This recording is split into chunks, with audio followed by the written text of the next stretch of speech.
Concept मैं बताता हूँ कि यूनिवर्सिटी में एक सेमिनार था, आर कन्या गर्ल्स डिग्री कॉलेज में। 3 लड़के यूनिवर्सिटी से भेजे गए थे, उसमें मेरा भी नाम था। 2 लड़कियां थी, एक मैं था।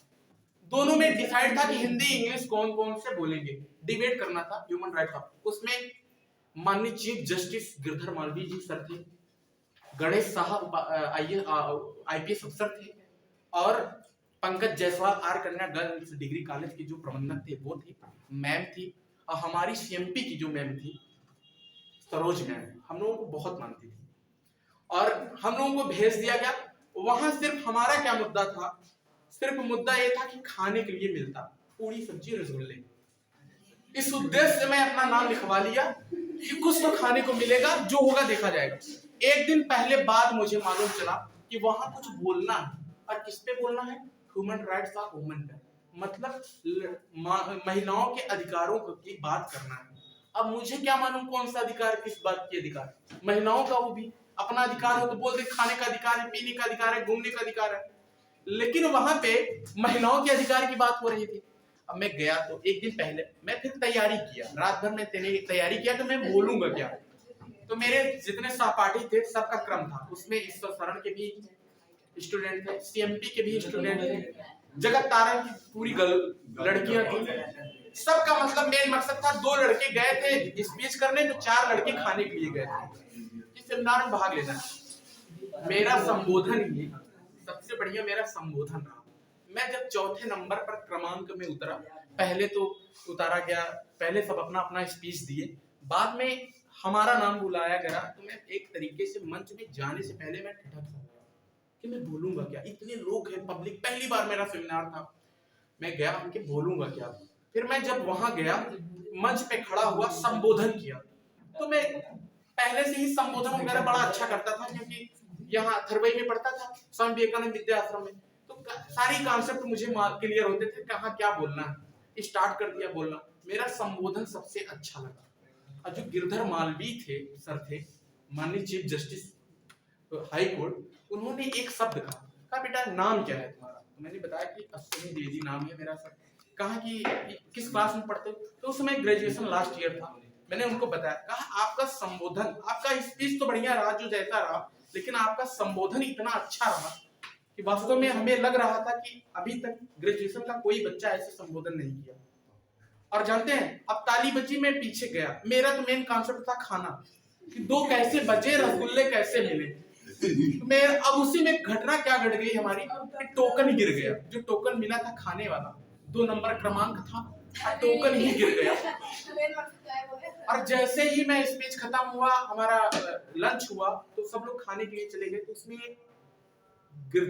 गणेश साहा आईपीएस थे, उन्होंने लड़कियों के प्रोटेक्शन के लिए एक क्रिएट कर रहे थे कि कैसे प्रोटेक्शन करना है।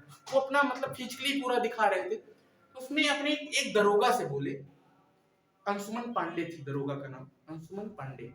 कहा मेरी दरोगा, उन्होंने अपने पुलिस भाषा में बोला कि आपको ये क्रिएटिविटी सिखाएंगी हमारी दरोगा अंशुमन पांडे। इस बात में मुझे मुद्दा मिल गया। मैं आगे बैठा था डायरी लेके, हमके मैम यहाँ, और खड़े होके बोला बिना डरे, बिना एकदम ये होगा कि मेरे साथ क्या होगा आगे, मैं नहीं सोचा। मैंने कहा है कि सर यहाँ राष्ट्रीय मानवाधिकार की बात महिलाओं की हो रही है, आप यहाँ संबोधन किसी महिला व्यक्ति के लिए ऐसे कर रहे हैं कि हमारी दरोगा अंशुमन पांडे बताएगी।